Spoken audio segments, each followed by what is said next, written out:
නමෝතස්ස භගවතු අරහතු සම්මා සම්බුද්දස්ස නමෝතස්ස භගවතු අරහතු සම්මා සම්බුද්දස්ස නමෝතස්ස භගවතු අරහතු සම්මා සම්බුද්දස්ස.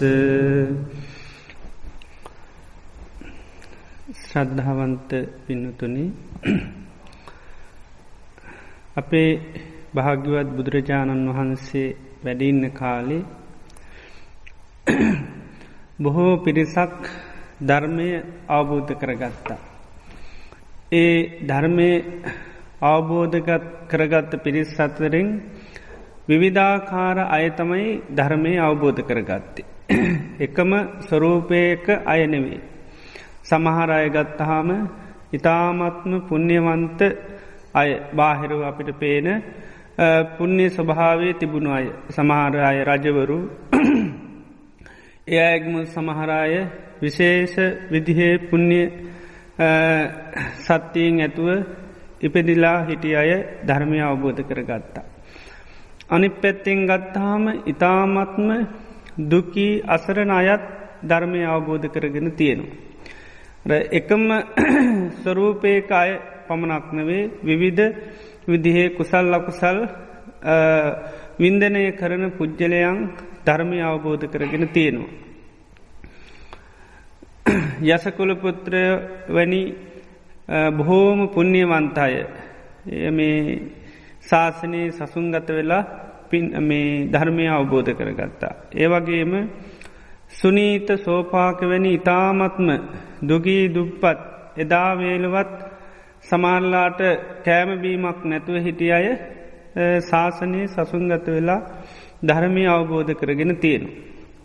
ඒවගේම තවත් සමහරයි විවිධාකාර දරුණු කර්ම විපාක වින්දනය කරපු අය ධර්මය අවබෝධ කරලතිය. අහල ඇති ලෝසක ස්වාමීන් වහන්සේ කියල හිටිය.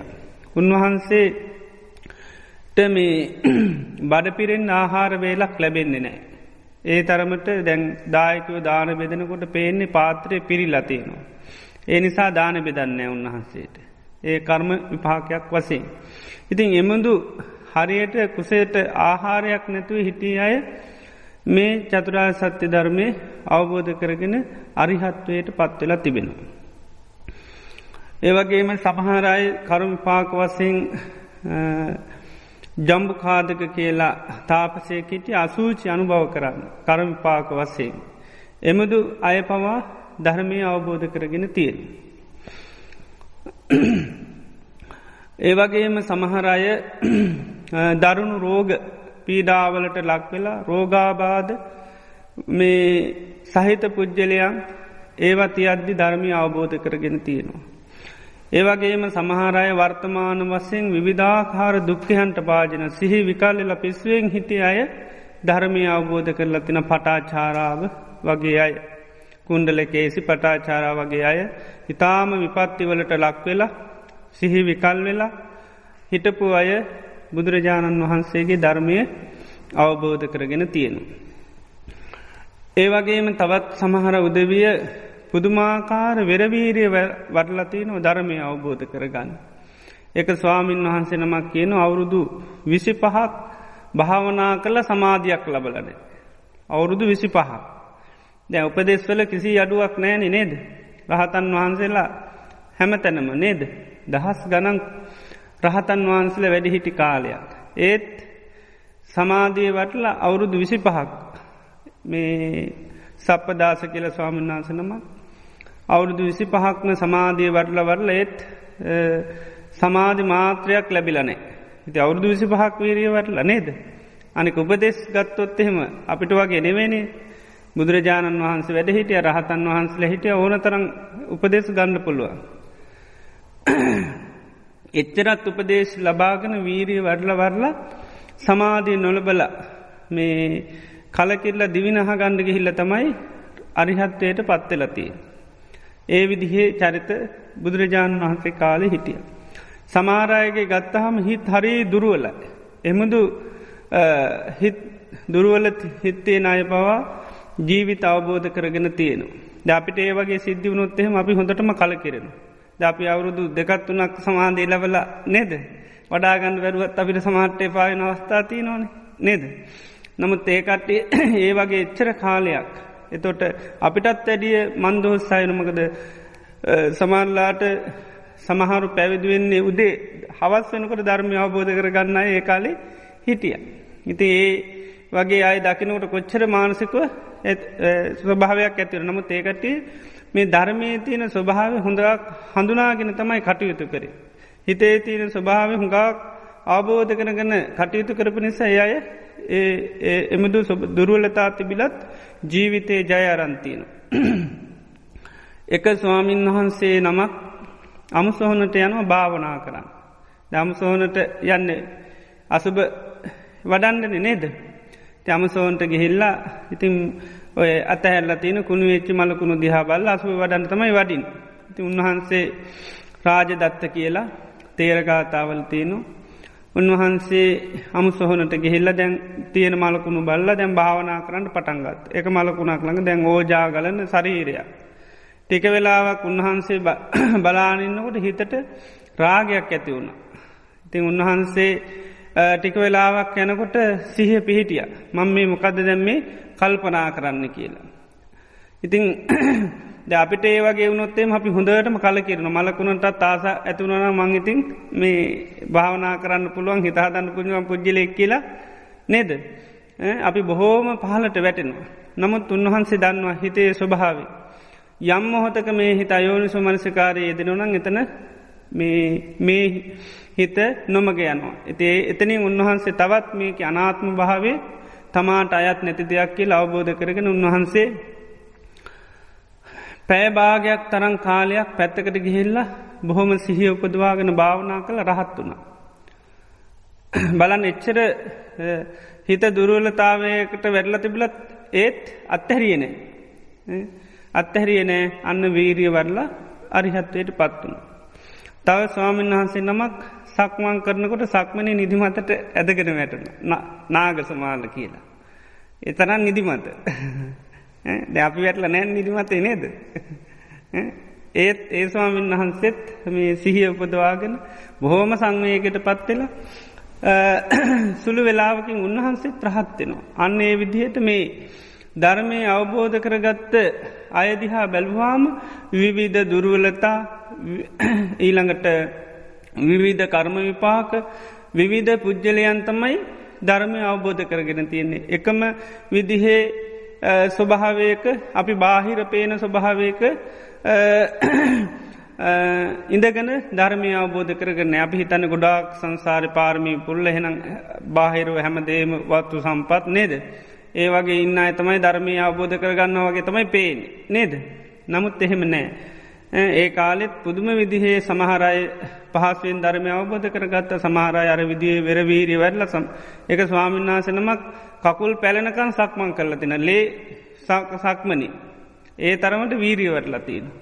ඉතින් ඒ විදිහේ විවිධාකාර චරිත බුදුරජාණන් වහන්සේගේ කාලේ එමඳු පුජ්‍යලයන් වැඩ වාසය කරලා තියෙනවා. ඒ නිසා මේ බුදුරජාණන් වහන්සේ මේ දේශනා කරනවා මේ ලෝකේ පුජ්‍යලයෝ 6 දෙනෙක් ඉන්නවා. ඒකට කියනවා අභිජාති කියන විශේෂ උප්පත්ති 6ක් තියෙනවා. එක පුජ්‍යල කොට්ටාසයක් ඉන්න උන්වහන්සේ කියනවා ඊ타ත්ම කළු උපතක් ලබනවා. කළු උපත කියලා කියන්නේ බොහෝම හීන කුලයක සමහරලාට උපදින්නේ. ඊළඟට කන්න බොන්න යාන වාහන ඉදුම් හිටුම් ඒවා සමහරලාට බොහෝම අපහසුයෙන් ලැබෙන්නේ. ශාරීරික වශයෙන් බොහොම ප්‍රසන්න භාවයක් සමහරලාට නැහැ. ඒ වගේම සමහරලාට බොහෝම ලෙඩ රෝග බහුලයි. ඉතින් ඒ විදිහේ දුර්වල උපතක් ලබාගෙන සමහර අය කරන්නේ ඒ ජීවිතේ ඉඳගෙන තවත් එමුදු ජීවිතයක් සඳහා කටයුතු තමයි කරන්නේ.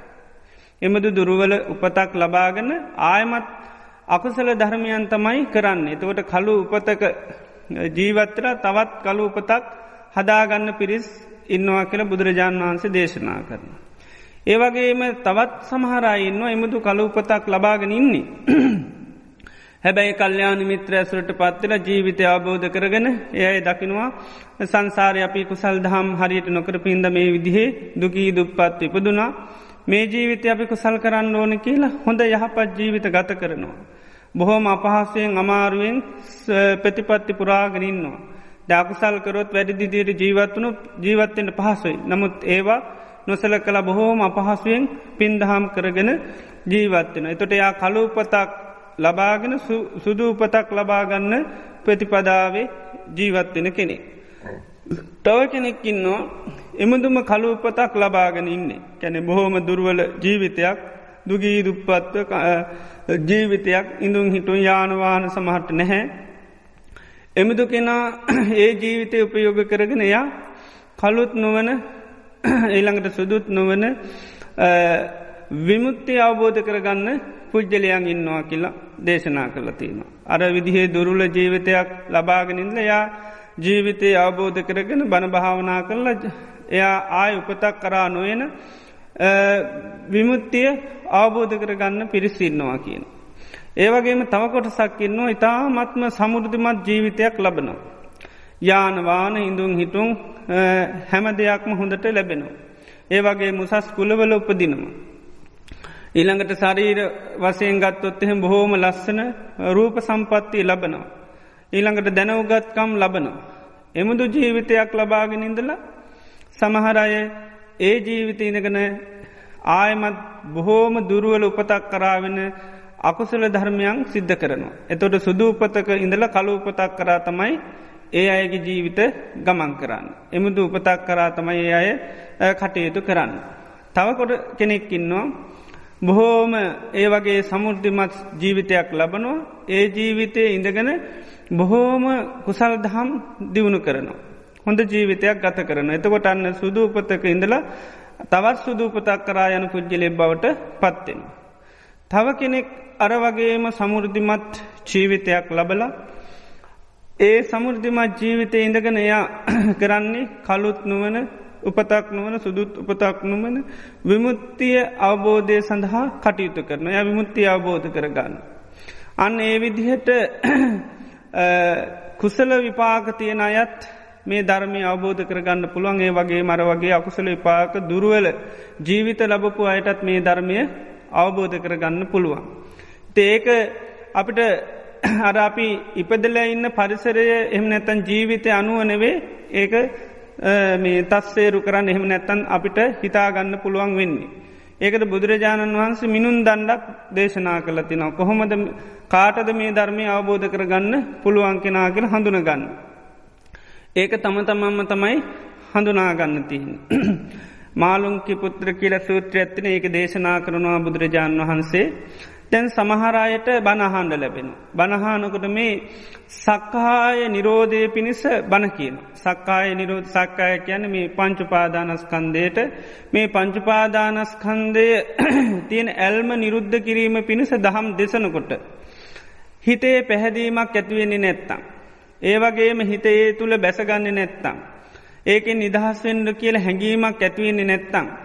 කිසි පැහැදීමක් සතුටක් ඇතිවෙන්නේ නැත්තං ආන්න එයා බොහෝ මේ ධර්මය අවබෝධ කරගන්න බැරි දුරුවල පුද්ජලය හැටියට හිතාගන්න කියලා.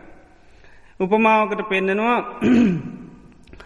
ගංගානං ගඟ බොහෝම මේ උතුරල යන අවස්ථාවක මේ යන්න එන්න බැරි දුරුවල පුද්ජලය කැවිල කියන මම මේ ගංගානං ගඟ තරණය කරගෙන මේ එතරට යනවා කියලා දැන් පාරයන්ටත් පණ නැහැ සමහරලාට නමුත් ඒ ඇවිල්ලකිනවා මේ ගංගානංගඟ තරණය කරලා ඉතින් බුදුරජාණන් වහන්සේ කියන යාට ඒක කවදාකවත් කරන්න බෑ කියන දුර්වල පුජ්‍යලයට. ආන්නේ වගේ තමයි අර දුර්වල මානසිකත්වය සමහර අය අපිට හොඳට පේනවා මේ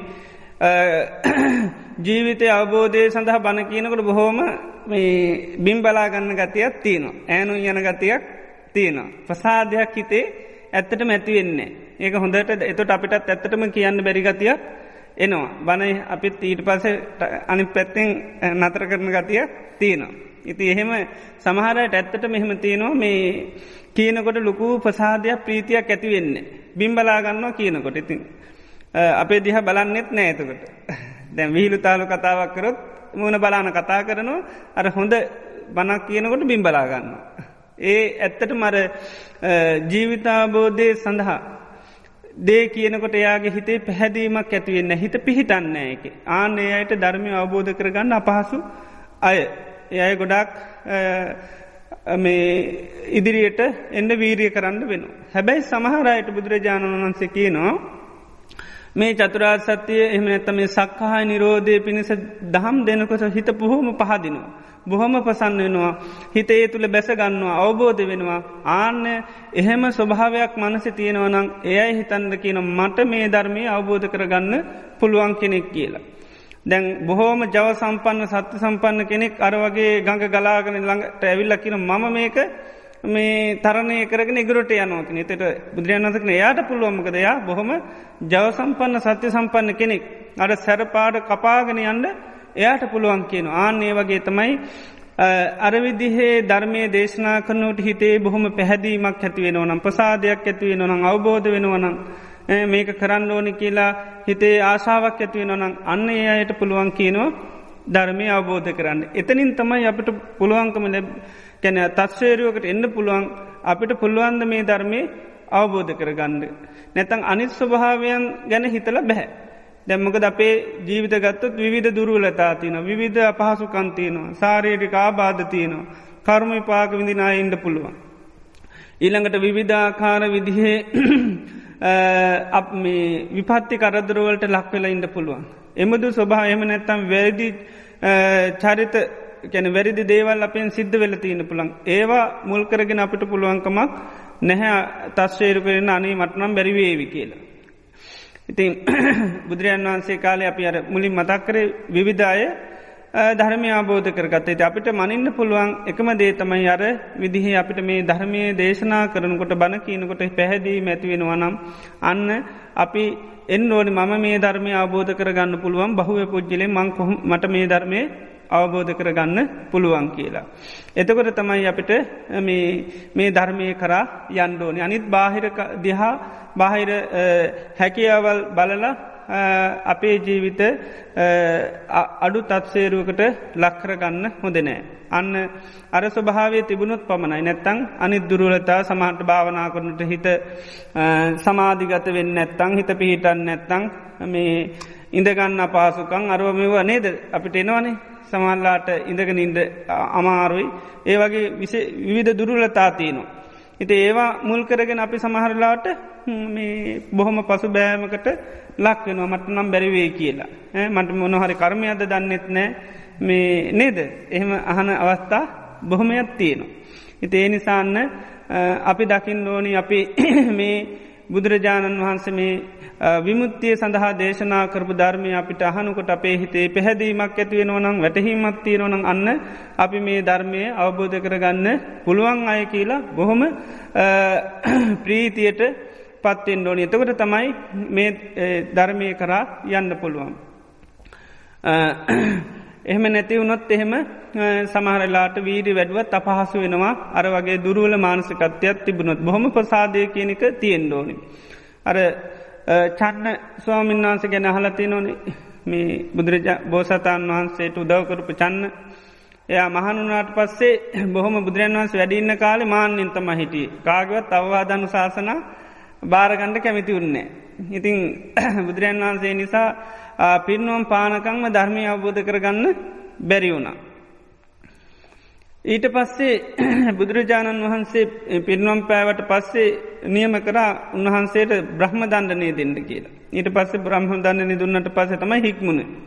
හික්මුණාට පස්සේ දැන් නිතරම ගිහිල්ලා අවවාද අනුශාසනා ස්වාමීන් වහන්සේලාගෙන් ඉල්ලනවා. ඉතින් එතකොට මේ ගොඩක් ස්වාමීන් වහන්සේලා කියනවා එහෙනම් චන්න මේ රූපය අනිත්‍යයි, වේදනාව අනිත්‍යයි, සංඥාව අනිත්‍යයි, සංකාර අනිත්‍යයි, විඥානය අනිත්‍යයි, මේ සියලු සංස්කාර අනිත්‍යයි කියලා හිතන්න කියලා. එතකොට උන්වහන්සේ කියන ඒක ඔක කියන දෙයක් මම දන්නවනේ. ඉතින් හැමෝම අවවාද දෙන්න කිව්වම කියන්නේ ඒක. ඊට පස්සේ හිතුවා මේක මේ නමුත් මම හිතුවත් ඒ වුණාට මගේ ආයේ හිත කැරකිලා යන්නේ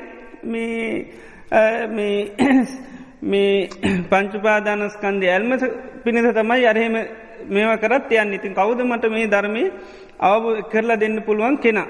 හිතට හිතුව මේ ආනන්ද ස්වාමීන් වහන්සේ බුදුරජාණන් වහන්සේ බොහොම වර්ණනා කරපු කෙනෙක් අනුකම්පා කරන නිසා එනස ආනන්ද හාමුදුරුවෝ ළඟට ගිහිල්ලා මම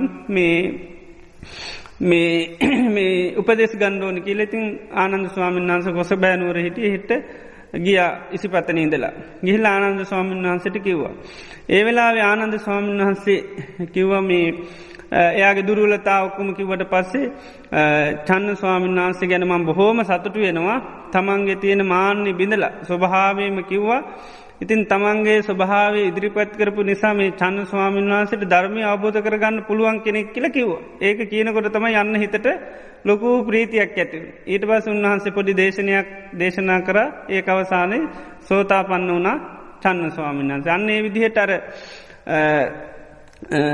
අපි සමහරලාවට යම් යම් දේවල් මුල් කරගෙන අර අපිට කරගන්න බෑ කියන මානසිකත්වයට එනවා එතකොට අර ධර්මී අවබෝධ කරගන්න බෑ නිසා අරවක් දේශනාව හොඳට නිතර සිහිපත් කරගන්නකොට අපිට ඉදිරියට යන්න පුළුවන් ඒ තමයි අර බුදුරජාණන් වහන්සේ දේශනා කරන්නේ ධර්මයේ දේශනා කරනකොට ලොකු පැහැදීමක් වැටහීමක් එනවා නම් අන්න ඒක තමයි අපි මිනුම් දණ්ඩ හැටියට අරගෙන මම මේ ධර්මය අවබෝධ කරගන්න පුළුවන් කෙනෙක් කියන මානසිකත්වය පිහිටාගෙන අන්න කටයුතු කරන්න ඕනි. අද මම දේශනා කරන්නට බලාපොරොත්වෙන සූත්‍රය නම සීල සූත්‍රය කියලා මේක සංයුත්තනිකායේ කන්ද සංයුත්තයට අයත් දේශනයක්.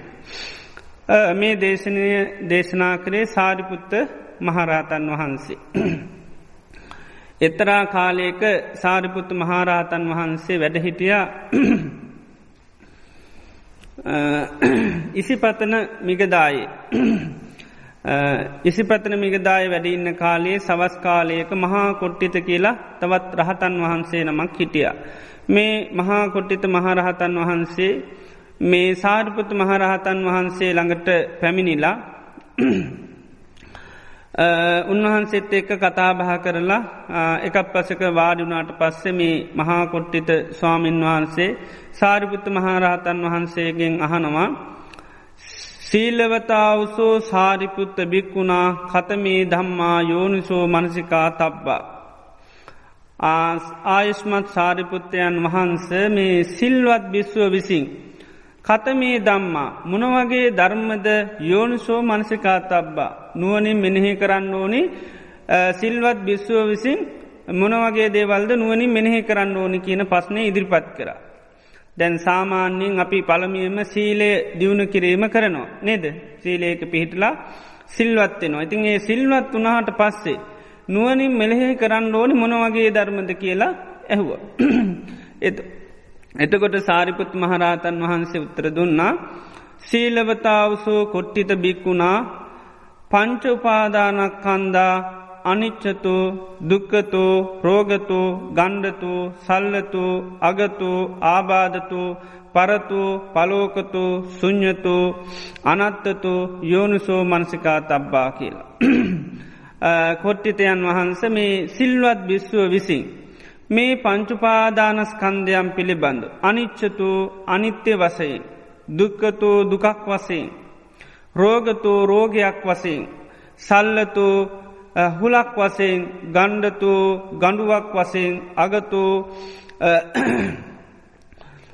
පීඩාවක් වශයෙන් ආබාධතෝ ආබාධයක් වශයෙන් පරතු අනුන් සතු දෙයක් වශයෙන් පලෝකතෝ බිඳිල යන දෙයක් වශයෙන් ශුඤ්ඤතෝ හිස් වශයෙන් අනත්තතු අනාත්ම වශයෙන් තමාගේ වසඟේ පවත්වන්න බැරි දෙයක් වශයෙන් යෝනිසෝ මනසිකා තබ්බා නුවණින් සිහි කරන්න ඕනි මනසිකාර කරන්න ඕනි කි.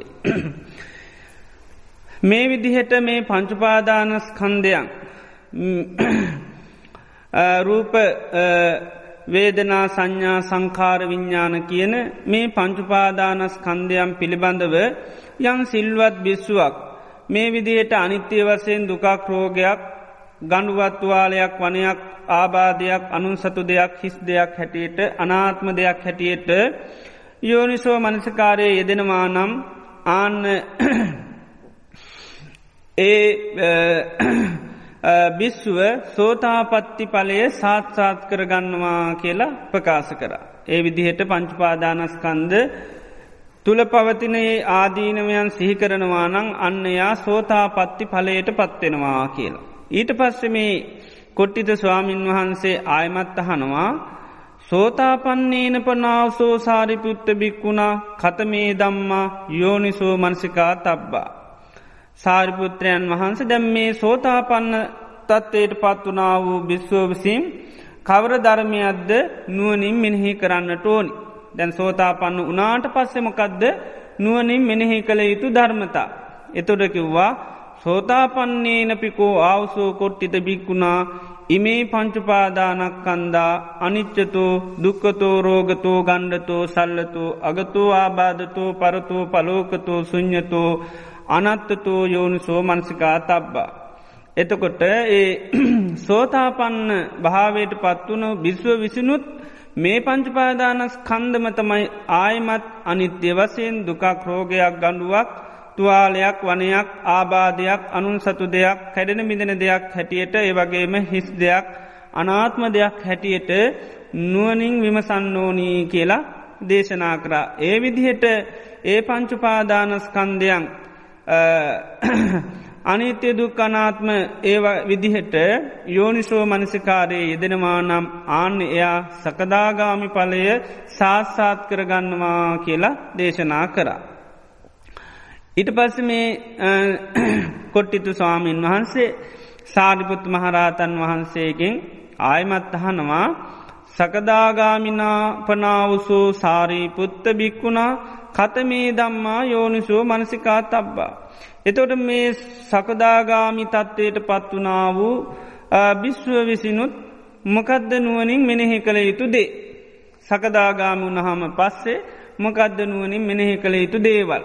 එතකොට කිව්වා මේ සකදාගාමි තත්ත්වයට පත්වනා වූ භික්ෂුවක් විසිනුත් අර පංච උපාදානස්කන්ධ තමයි අර අනිත්‍ය දුක්ඛ අනාත්ම වශයෙන් ඒ නම ආකාරයටම නුවණින් මෙනෙහි කරන්න ඕන කිව්වා. ඒ විදිහේ මේ පංච උපාදානස්කන්ධයන් පිළිබඳව යම් භික්ෂුවක් ඒ විදිහට නුවණින් විමසනවා නම් ආන්න එයා අනාගාමි ඵලයේ සාක්ෂාත් කරගන්නවා කිව්වා.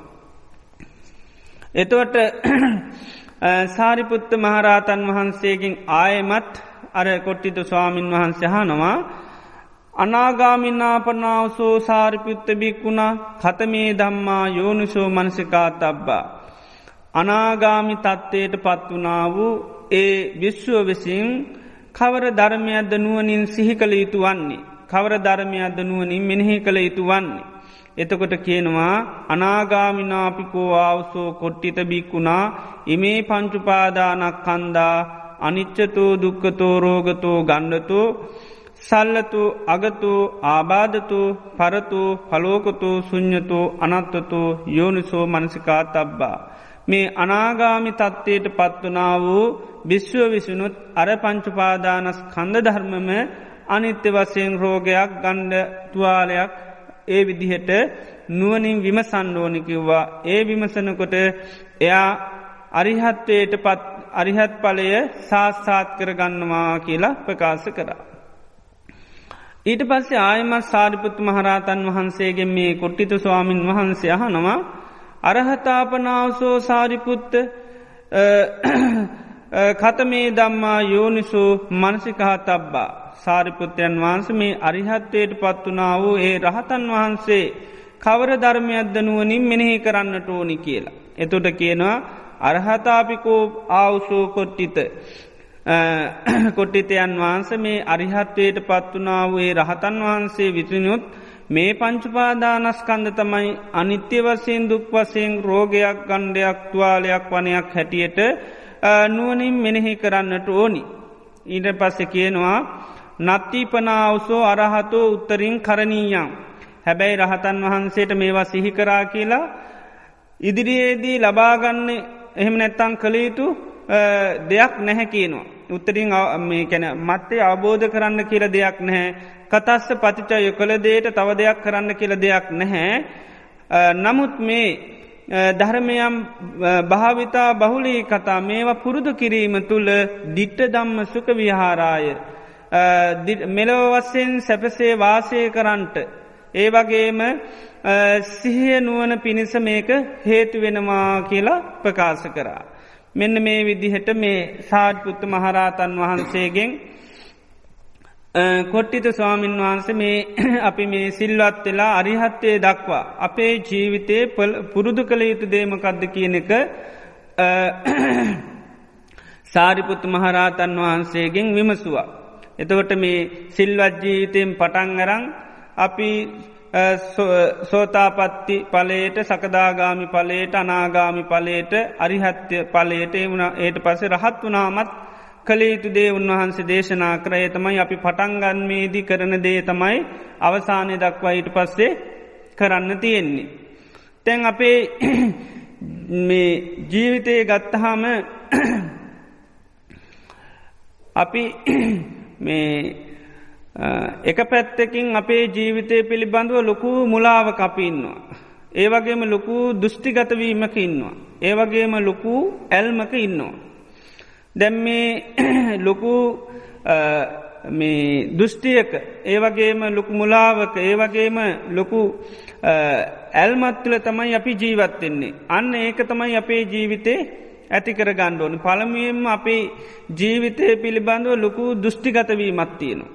දැන් අපි ගත්තොත් එහෙම මේ වීදුරුවක් හරි භාජනයක් හරි ගත්තහම සමහරලාට අපි ඒ භාජනය පිළිබඳව වැරදි දෘෂ්ටියකට එන්න පුළුවන්. ඒ වගේම ලොකු ඇල්මකටත් අපි එන්න පුළුවන්. ඒ තමයි රත්තරනින් නිම කරලා බොහොම මේ මැණික් කොබ්බලා තියෙන දෙයක් නම් අපි ඒකට ලොකු ආශාවක් කරනවා. ඒ වගේම අපිට ඒ පිළිබඳ වැරදි මතයක් කවුරු හරි දාන්නත් පුළුවන්. ඒ තමයි ඒ භාජනයේ කැඩෙන්නේ නැති බිඳෙන්නේ නැති හැමදාම තියෙන දෙයක් හැටියට. ඊට පස්සේ දැන් අපි ඒ පිළිබඳව වෙනත් කෙනෙක් අපි ඒ විදිහේ මතයක ඉන්නකොට පළමුවෙන්ම කෙනෙක් අපිට අවබෝධ කරලා දෙන්න පුළුවන්. ඒක බොහොම ලස්සන වටිනා දෙයක් වුණාට ඒක එහෙම සදාකාලිකව හැමදාම තියෙන ස්ථීර දෙයක් නොවන හැටියට අපිට පළමුවෙන්ම කියලා දෙන්න පුළුවන්. එතකොට කෝපය පිළිබඳව අපි පළමුවෙන්ම එතකොට අර වැරදි මතය අහිං කරනවා. ඒ තමයි හැමදාම තියෙන සදාකාලික වෙනස් නොවන දෙයක් හැටියට තියෙන මතය. හැබැයි අර තාමත් අපිට බොහෝ කාලයක් වටිනා දෙයක් හැටියට ගත්ත නිසා එකපාරටම සමහරට ඇල්ම කැඩෙන්නේ නැහැ.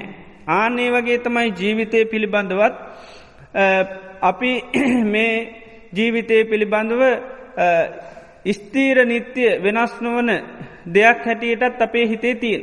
ඒ වගේම තමයි මේකට ලොකු ඇල්මක් මුලාවක් අපේ තුල තියෙනවා. ඉතින් පළමුවෙන්ම අපිට පුළුවන් මේ පිළිබඳව අර සක්කාය දිට්ඨිය කියන මේක ස්ථීර දෙයක් වෙනස් නොවන දෙයක් කියන මතේ කඩන්න පුළුවන්. සෝතාපන්න වෙනකොට ඒක තමයි කරන්නේ.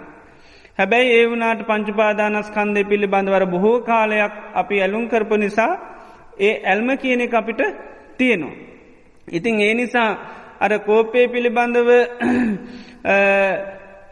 විමසලා එයා අර දෘෂ්ටිය කඩාගන්න කාලයක් යනකොට සමහරලාට ඒක ඇල්මත් කඩාගන්න. ආන්නේ වගේ අපි ජීවිතේ සම්බන්ධව ගත්තාම පළමුවෙන් අපි අර දෘෂ්ටිගතවීම තමයි අයින් කරගන්නේ. ඒකටත් අපිට කරන්න තියෙන ජීවිතේ මේ ආදීනුව පැත්ත සිහි කරන්න ඕන.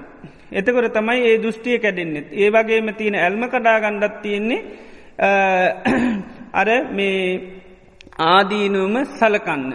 ඒ නිසා තමයි මේ පංච උපාදානස්කන්ධය පිළිබඳව අපි ලොකු දෘෂ්ටිගතවීමක් වගේම ලොකු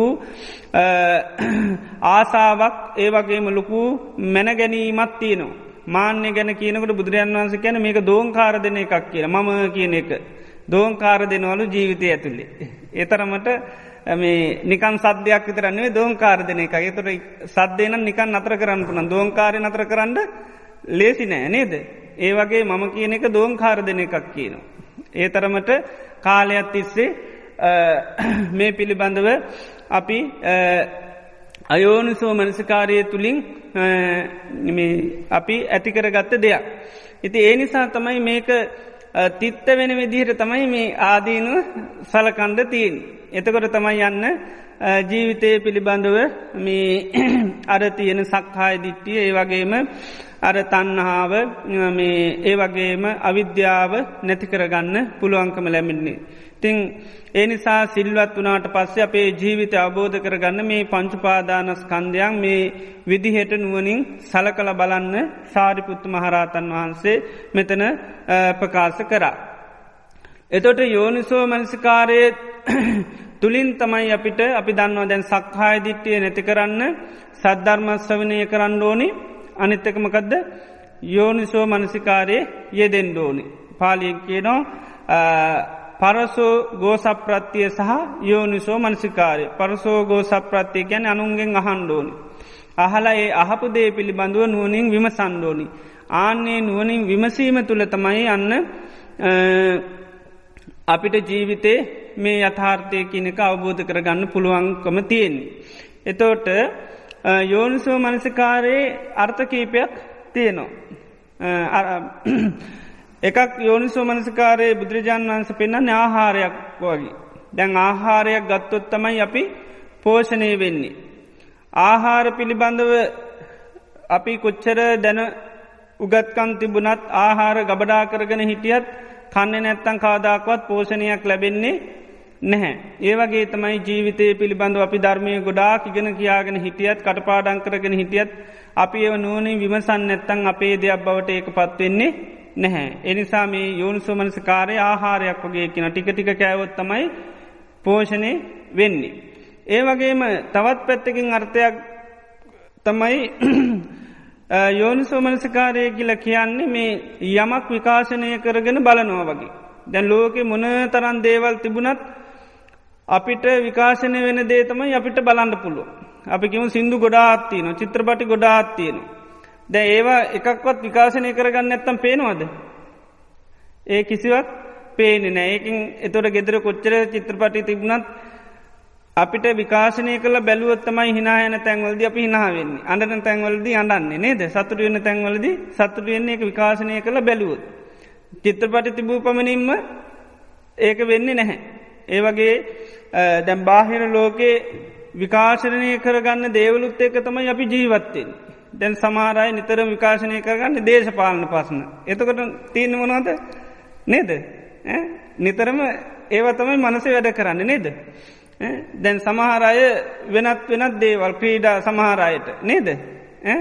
දැන් ටීව එක විකාශනත් තමන් බලන දේන නේද නිතරම තිීන් ඉති ඒ විදිහට මේ යමක් විකාශනය කරගත්තොත් ඒ අපිට ඒක තමයි අපිට නිතරම පේන්නේ.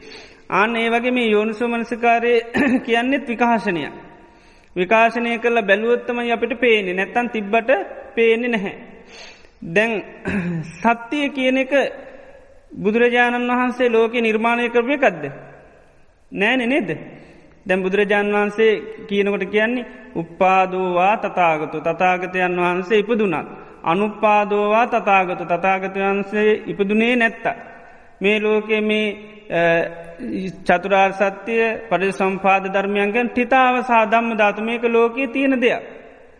ඒක තමයි තතාගතයන් වහන්සේ අවබෝධ කරගෙන අන්න අනිත්තයට බලන්න කියල පෙන්නනවා. ඊට පස්සේ යන්න ඒක දැන් ලෝක උන්වහන්සේ එතොට මේ තියෙන දෙයක් තමයි අපිට පෙන්නන්නේ. එතෝට අපිට බලන්න පුළුවන්ගන්නේ කාටද ඒක විකාශනය කරගන්න අයට තමයි පේන්නේ. දැන් ගෙදර තින චිත්‍රපටි විකාශනය කරනයි ඒව පිළිබඳව දන්නේ අනිත් අයි චිත්‍රපටි තිබට දන්න නේද. මොනවද තියන්නේ කියලව සමහරලාට දන්න. ඒ වගේ මේ යථාර්ථය කියනක ලෝක හැමතැනම පේන තියෙන මතු කරගන්න කෙනාට තමයි පේන්නේ. ඉතින් නිතරම විකාශනය කර බලනවා අනං ඒ අපිට පේනවා. ඒ වගේ මේ පංචුපාදානස්කන්ධයේ තියෙන ආදීනු අන්න බුදුරජාණන් වහන්සේ අපිට විකාශනය කරල බලන්ඩකින. එතොට ඒ ආදීනු සලකනකොට තමයි අපිට පේන්නේ. එතොට කියනවා උන්වහන්සේ රූපේ පිළිබඳව කියනකොටම රූපම් භික්කවේ අනිච්චාති යෝනිසෝ මනසිකරෝත මහණන මේ රූපය අනිත්‍යයි කියලා නුවනින් මෙනෙහි කරන්න මනසිකාර කරන්න. එතෝට කියෙන සම්මපඥ්ඥාය පස්සත ඒ වගේම මනානුවනින් දකිින්ද. දැන් යමත් දකිින් දන්න ඒක ආදීනු අපි මනසිකාර කරපු හමතමයි අපිට පේන්නේ. ඒකයි කියන නුවනින් විමසන්න විමසවාට පස තම යන්න සම්මපඥ්ඥාය පස්සත මනානුවනින් ඒක දකිින්ද කියලා. ඒකයි මෙතන සැරියුත් මහරහතන් වහන්සේ කියන්නේ මේ සිල්වත් භික්ෂුව විසින් මේ පංච උපාදානස්කන්ධ ධර්ම තමයි නුවණින් අන්න විමස බලන්න කියන්නේ විකාශනය කරගන්න කියන්නේ පංච උපාදානස්කන්ධ ධර්මයන් පිළිබඳව.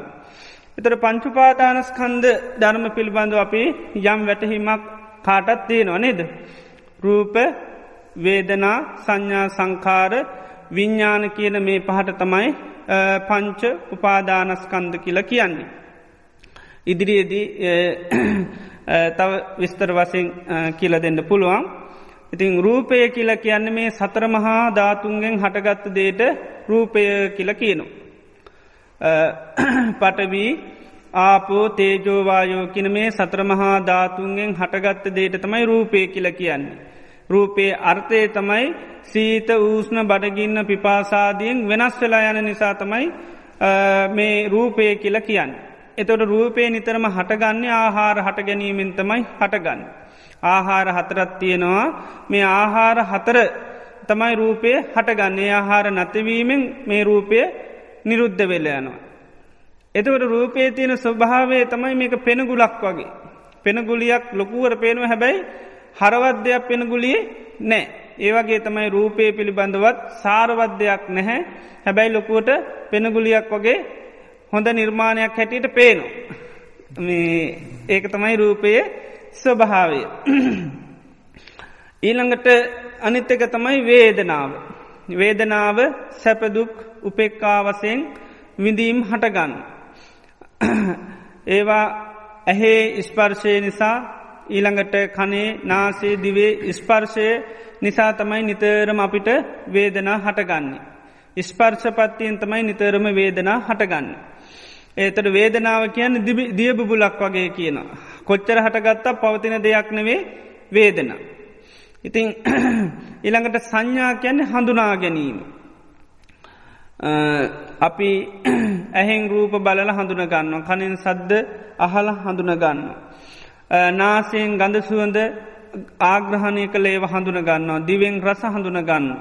කයෙන් පහස හඳුන ගන්නවා. මනසින් අරමුණු හඳුන ගන්නවා. ඒතර මේ සංඥාව කියන්නේ ඇත්ත වගේ පේන එකක්. මිරිඟුව වගේ කියලා කියන්නේ මිරිඟුවේ වතුර වගේ පේනවා හැබැයි වතුර නැහැ. මේ සංඥාවත් ඒ වගේ ඇත්ත වගේ පේනවා නමුත් සැබෑ සත්‍යයක් නැහැ. එතකොට සංඥාව නිතරම හටගන්නෙත් ස්පර්ශය නිසා. ඊළඟ එක තමයි සංස්කාර. සංස්කාර කියන්නේ චේතනාත්මකව කර්ම සකස් වීමට තමයි සංස්කාර කියලා කියන්නේ. එතකොට සංස්කාර හටගන්නෙත් ස්පර්ශපත්තිය. ඇහෙන් රූප සමුපාම ඒ ඔස්සේ අපිට චේතනා පහළ වෙනවා. ඒ විදිහට ආයතන ඔස්සේම මේ චේතනා පහළ වෙනවා. එතකොට මේ සංස්කාර කියන්නේ බුදුරජාන් වහන්සේ පෙන්වන්නේ කෙහෙල් පතුරු ගලවනවා වගේ සාරවත් වැඩක් වගේ අරටුවක් හොයාගෙන කරන නමුත් අරටු නැහැ. කෙහෙල් ගහේ අරටු නැහැනේ. කොච්චර පොතු ගැලුවත් අරටුවක් හම්බෙන්නේ නැහැ. ජීවිතෙත් ඒ වගේ තමයි අපි චේතනා පහල කර ජීවිතේ දේවල් කරන නමුත් සාරයක් හරයක් අරටුවක් අපිට ජීවිතේ ලැබෙන්නේ නැහැ. ඒතර මේ සංස්කාරත් අර ස්පර්ශපත්තියෙන් තමයි හටගන්නේ. එතකොට විඥානය කියලා කියන්නේ දැන ගැනීමට. අපි ඇහෙන් රූප දැනගන්නවා, කනින් ශබ්ද දැනගන්නවා, නාසයෙන් ගඳ සුවඳ ඒ විදිහට මේ ආයතන ඔස්සේ හටගන්න අරමුණු වල ස්වභාවයේ බුද්ධ විඳීම තමයි විඥානයෙන් කරන්නේ. එතකොට විඥානේ හටගන්නේ නාම රූප ප්‍රත්‍ය. විඥානයේ ස්වභාවය තමයි මායාවක් වගේ කියලා කියනවා. මායූප මංච විඥාන. විඥානය කියන්නේ මැජික් එකක්. මැජික් පෙන්නනකොට ඇත්ත වගේ පෙන්වනනට ඇත්තක් නැහැ. ඇත්ත වගේ පෙන්වන්න පුළුවන්. දැන් මැජික් දන්නවනම් මට මෙතන කුරුල්ලෙක් මවන්න පුළුවන්. නමුත් කුරුල්ලෙක් මැජික් වලින් මෙවට කුරුල්ලෙක් නැහැ. නමුත් ඒ වගේ පෙන්වන්න පුළුවන්. ඒ වගේ තමයි විඥාණයෙන් සකස් වෙන දේවල් ඇත්ත වගේ පේනවා. නමුත් සැබෑ තත්ත්වයක් නැහැ. මෙන්න මේ පංච උපාදානස්කන්ධ ධර්ම පිළිබඳව එහි තියෙන යථා ස්වභාවය අවබෝධ කරගන්න තමයි නුවණින් මේ අනිත්‍ය දුක්ඛ අනාත්ම ඊළඟට රෝගයක් ගනුවත් තුවාලයක් වශයෙන් විමසලා බලන්න කියනවා. දැන් පංච උපාදානස්කන්ධය ගත්තොත් අපිට තියෙන නිත්‍ය සංඥාව. රූපේ පිළිබඳ, වේදනා සංඥා සංකාර විඤ්ඥානය පිළිබඳව බොහෝ කාලයක් මේක පවතී කියන හැඟීමත් තමයි තිීන්. මේක වෙනස් වෙනවා කියන හැඟීමක් අපිට නැහැ. ඒ නිසා මේක වෙනස් වෙනවා කියන පනිවිඩේ තමයි අපිට දෙන්ඩෝන්. ඒකට තමයි අනිත්‍ය සංඥාවරණකට බුදුරජාණන් වහන්සේ කියන්නේ රූපං අනිච්චං වේදනා අනිච්චා සංකාරා අනිච්චා විඤ්ඥානං අනිච්චං ඉති මේසු පංචුපාදානස්කන්දේතු අනිච්චානු පස්සී විහරති. මේ රූපය කියන්නේ වෙනස් වෙලා යන එකක්. එතොට දැන් රූපය කියනකොට අපේ මනසට මේ සතර මහා ධාතුන්ගෙන් හටගත් රූපය අරමුණු වෙන්ඩුවන්.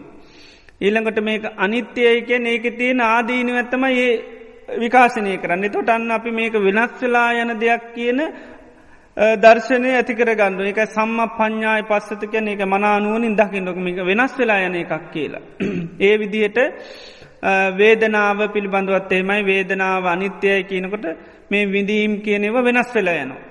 සංඥාව අනිත්‍යය කියනොට මේ හඳුනාගන්න දේවල් වෙනස් වෙලා යනවා. සංස්කාර අනිත්‍යය කියනකොට මේ සකස් චේතනාත්මකව සකස් වෙන දේවලුත් වෙනස් වෙලා යනවා.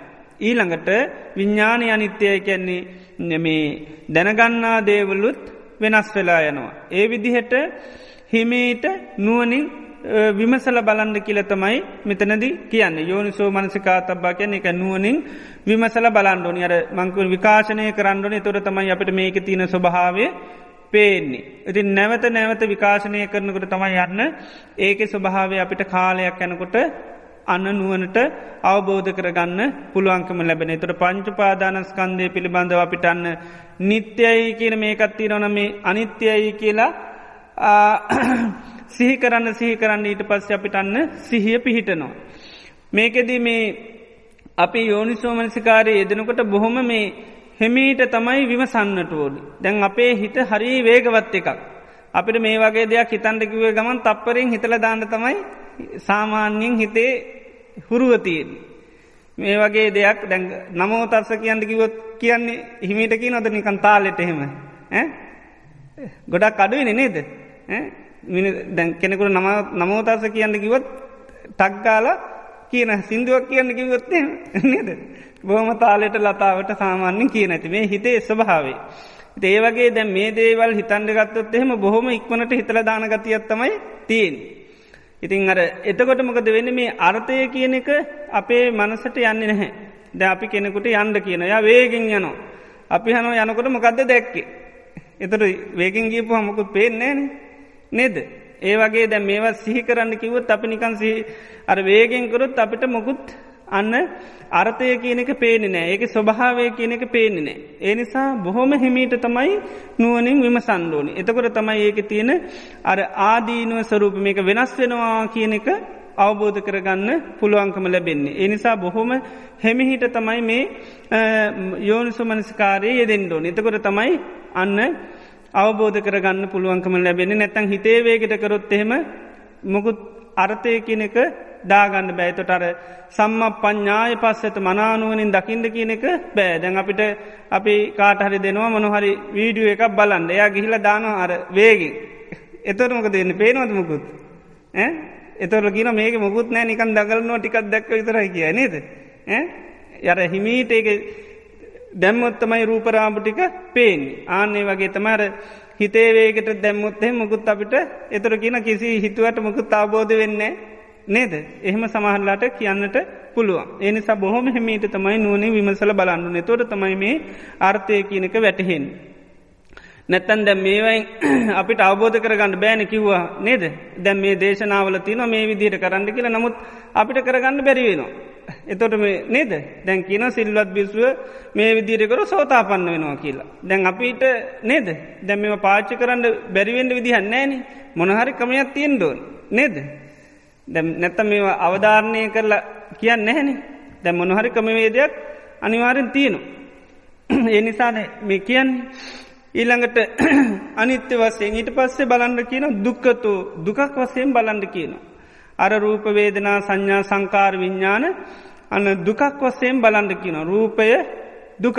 එතකොට දුක කියන එක අපි දන්නවන නේද. එතර මේ රූපේ තියන තාකල් අපිට දුක්විඳන්න සිද්ධ වෙනවා. වේදනා සංඥා සංකාර විඤ්ඥාන ඒ පහ අන්න ඒ විදිහට නුවනින් විමසන්ඩකිනව මේක දුකක් හැටියට. ඊළඟට කියනවා රෝගතු රෝගයක් වසයෙන් බලන්ඩ කියලා. මෙතන දැන් අපිට මේ සාමාන්‍යයෙන් ලෝක මේ අපි හඳුනාගන්න ඇති දෙයක් හඳුන්නා දෙන්න සාපේශිත භාවයක් දානවා. ඒ වගේ දෙයක් පෙන්නුම් කරනවා යමක් හඳුනල දෙන්න තේරෙන් නැත්තන් අපි ඒ වගේ තවත් ආදේශනයක් කරනු. ඒ වගේ තමයි දැන් පංචුපාදානස්කන්දය පිළිබඳව අපිට තියෙන හොඳ සුක සංඥාවක් මේක සැපක් හැටියට තමයි කොච්චර කිව්වත් දුකක් හැටියට ලේසියෙන් දාණ්ඩ බැහැ. ඒ නිසා දැන් පාලියෙන් රෝගතෝ කියලා තෝත් ප්‍රත්තිය ගැන වගේ කියන එකයි. මේ වගේ කියන එක පෙන්න්නට තමයි තෝත් ප්‍රත්තිය දානය. රෝගයක් වගේ බලන්ඩ කියන. තැන් රෝගයේ ස්වරූපය දන්නවා නේද. රෝගයේ ස්වරූපය අපි දන්න. ආනේ රෝගය ස්වරූපය දාන්ද කියන පංචුපාදානස්කන්දයට දැමංකිවනේ හඳුනා ගන්න ඇති දෙයක් හඳුනන දෙන්න තවත් සාපේසිත දෙයක් අපි පෙන්න්න අපිකිමු දැන් ඇපල් වගේ දෙයක් අපි හඳුන්නල දෙනවා කෙනෙකුට ඇපල් ගෙඩිය වගේ දෙයක් ගැන විස්තර කරන දැ යට තේරෙන්නේ තොට අපිමකක්ද කියන්නේ ඇපල් වගේ කියන එතකට අන්න තක්ගාල එනම් ඇපල් රස ඇපල් පාට නේද ඔක්කොමටි කරගෙඩියට දාලබ එයා එනම් හරි ඇපල් වගේ නං එතොට ඇපල් කණ්ඩ කැමති නම් අන්න කැමති ඇපල් වලට කැමති නෑ තාපු එතොට අයහන්නෙත් නෑ සමහට නේද දැන් දැකලත් නෑ මුකුත් නැහැ නමුත් ඒ ස්වරූපය දාලකිවේ ගමන් තක්ගල් අපි හඳුනගන්න නමුත් මුලින්කිවට තේරෙන්නේ නැහැ නමුත් අර ඒ වගේ දෙයක් කියලකිව ගමන් අපි යන්න තේරුම් ගන්න ඒ වගේ තමයි මේ දැන් පුද්ගලයෙක් හඳුන්නා දෙනකොටත් එහෙමයි සමහර කෙනෙක් ගැන අපි කියන එතොට තේරෙන්නේ යට එතොට අපි කියන හවලා වගේ කියලා දැන් දේවදත්ත හාමුදුරුව වගේ කිවොත්තේම එහෙනම් වෛර බැඳගෙන සංසාරය ආපු කෙනෙක් තමයි කියලා ටක්ගාල හඳුන ගන්න නේද අර සාපේසිත කෙනෙක් දපු ගාන් එයාගේ ස්වරූපයෙන් අපි අරය දාන එතට එයාගේ විදිහට තමයි හඳුන ගන්න ඒ වගේ තමයි මේ පංචුපාදානස්කන්ධය පිළිබඳවත් බුදුරජාණන් වහන්සේ මේ පෙන්වන්නේ අපිට තේරෙන්නේ නැහැ දැන් මේක බොහෝ කාලයක් සුක සංඥාවෙන් පාච්චි කරන අපි හින්ද ලේසියෙන් කියල දුන්න තේරෙන්නේ එනිසා තමයි අර අපි දන්න දේක ස්වරූපය ආරූඪ කරන්න කියනවා මේකට ඒක රෝගතු රෝගයක් වශයෙන් බලන දැන් රෝගයක්ගේ ස්වරූපය දන්නේ නැද්ද රෝගයේ ස්වරූපය දන්නවා දැන් රෝගයක් තිබ්බොත් මොකද හැමදාම තියෙන්නේ විඳවන්න තමයි තියෙන්නේ රෝගය කියන්නේ විඳවන එකක් එතකොට රූපේ රෝගයක් වගේ නම් රූපේ මොකද්ද රූපයක් විඳවන එකක් වේදනාව රෝගයක් නම් මොකද වෙන්නේ තින තාක්කල් විඳවන්න තමයි තියෙන්නේ සංඥාව රෝගයක් වගේ බලනකොට මොකද වෙන්නේ අන්න විඳවන දෙයක් සංස්කාර රෝගයක් වශයෙන් බලනකොට අන්න විඳවන දෙයක් විඥානයේ රෝගයක් හැටියට බලනකොට අන්න විඳවන දෙයක් අතර මේ පංච උපාදානස්කන්ධේ රෝගයක් කියලා කියනකොට අන්න අපි දන්නවා මේ පංච උපාදානස්කන්ධේ තින තාක්කල් මට එහෙනම් ජරා මරණ ශෝක පරිදේව දුක් දුන්නම තමයි විඳවන්න තියෙන්නේ එතකොට අන්න අර දන්න දෙයක ස්වරූපේ දාලා බැලුවහම අන්න අපේ හිතේ ඒ විදිහට ආදීනව සලකනකොට අන්න මේ පිළිබඳව මොකක්ද ඇති වෙන්නේ කලකිරීමක් තමයි ඇති වෙන්නේ රෝගයක් තිබ්බොත් රෝගේ තියාගන්න කැමතිද කෝටියක් දුන්නක් කැමතිද ඈ රෝගයක් තියෙනකොට හොඳ ගයක් හදලා දෙන්නම් රෝගේ තියාගන්න කිව්වොත් කැමතිද නෑනේ නේද ඈ කෝටි එපා කියයි ඒ වගේ තමයි ජීවිතේ අපි ජීවත් වෙන ලෝකෙ මොනතරම් සුන්දර දේවල් තිබුණත් මේ පංච උපාදානස්කන්ධය රෝගයක් වුණොත් අන්න ටක් ගාලා ඈ මේකේ පවත්තන්න කැමති නෑ මේකෙන් නිදහස් වෙන්න තමයි එතකොට කැමති වෙන්නේ ඒ විදිහට ඒකයි මේ දන්න දේක ස්වරූපය දාලා බලන්න කියනවා එතකොට භාවනාවක් වශයෙන් අපි කරනකොට මේ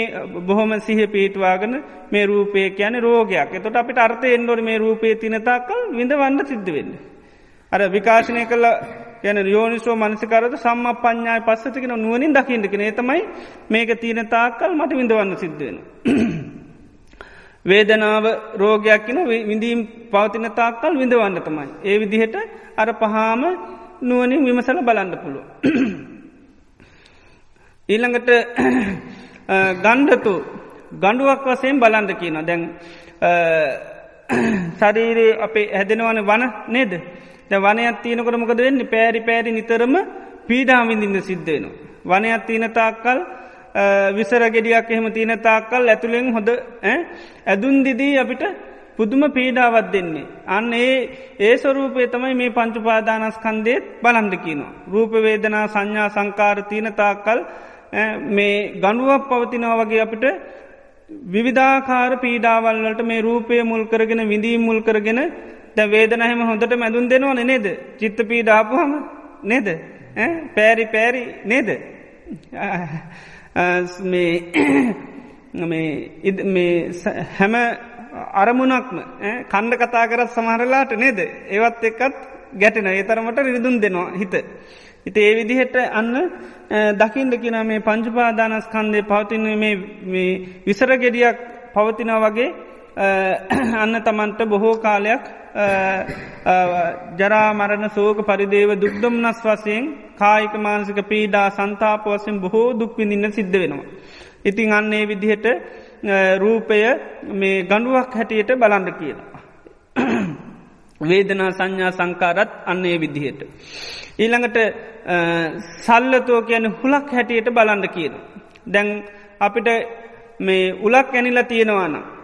ඒ උල ඇන්ල තියන තාක්කල් සැපයත්ති නොද. නැහැන දැන් කට්ටක් ඇනුනාම හොඳට මැති නේද. කට්ට ගලවනකං ලේසි නෑ නේද. චූටි කට්ටක් ඇනුනත් නේද. ඒ ඇන්ල තියන තාකල් පුදුම බීඩාවක් විඳින්න සිද්ධ වෙනවා. එයාන්න ඒ වගේ මේ පංචුපාදානස්කන්දයක් උලක් වසයෙන් දකින්නතර මේ පංචුපාදානස්කන්දය පවතින තාක්කල්ලන්න උලක් ඇන්ල වගේ පීඩාවක්මයි විඳින්ට තියෙන්නේ. ජරාමරණ සෝක පරිදේව දුක්දොම්නස්වලට ලක්වෙන මේ පංචුපාදානස්කන්දයක් පවතින තාක්කල්ම. එනිසා හුලක් හැටියට අන්න දකිින්ට කෙන එකත් අන්න නුවනින් විමසන්ඩුවන මේ රූපය කියන්න හුලක්. වේදනාව උලක්.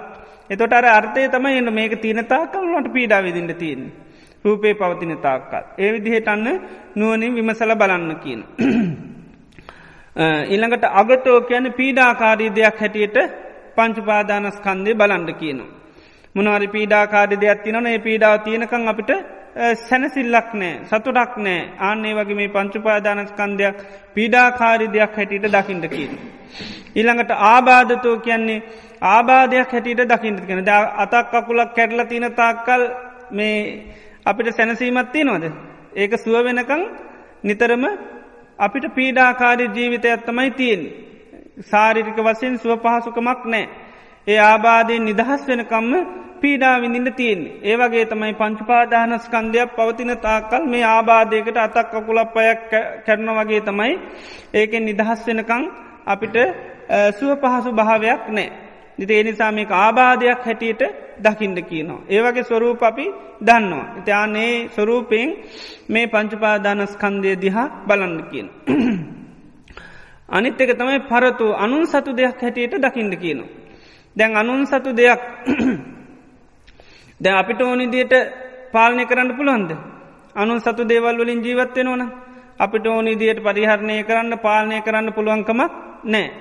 අනුන් සතු දේවල් අපිට ඕනිදිහට පරිහරණය කරන්න බෑ පංචුපාදානස්කන්ධයක් ඒ වගේ. අපිට ඕන විදියට පරිහරණය කරන්න බෑ. දැන් රූපය අපේ නම් අපිට ඕනිදිට පාච්චි කරන්න පුළුවන්න්නේ නේද. දැන් සැපදුක් විඳීම් හට ගන්න දැන් අපි නම් අපට ඕන විදියට සැපවේදන හැමදාම් පවත්තගෙන ඉන්න පුළුව. නේද අප සතුනම්. ඒකයි මේ පංචුපාදානස්කන්දය අනුන් සතු දෙයක් හැටියට දකින්න කියනද අනුන් සතු දේවල් ඒ නීතිට අනුව කටයුතු කරනු හැරෙන් අපිට ඕන විදිහට පුළුවන්කමක් නෑ පරිහරණය කරාට ඒ නීතිට අනුව තමයි වැඩ කරන්න තින් අපිට ඕන ඉදිට වැඩ කරන්න බැහැ ද අනුන්ගේ රට අපි ජීවත්වෙනවා ද අපේ රටේ වගේ අයිතිවාසිකන් කතා කරන්න පුලන්ද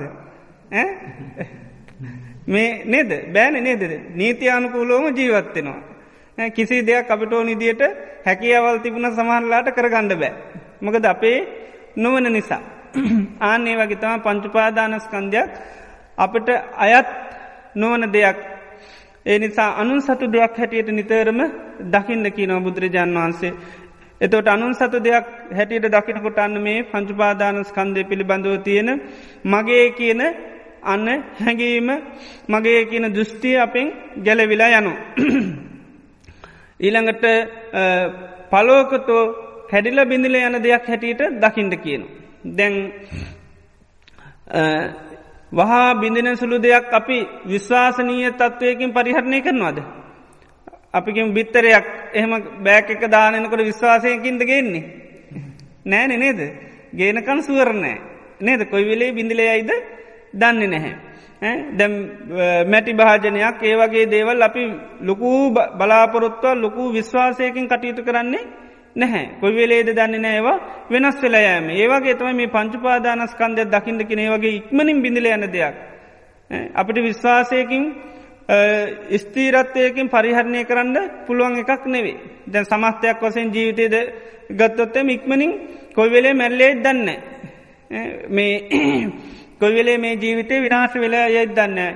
ඒ වගේම එකක් ගත්තත් එහෙමයි. දැන් වේදනාව එහෙම ගත්තාම දිය බුබුලු වගේ බිඳි බිඳි යනවා අපිට පුළුවන්කමක් නැහැ එකක්වත් පවත්වන්න.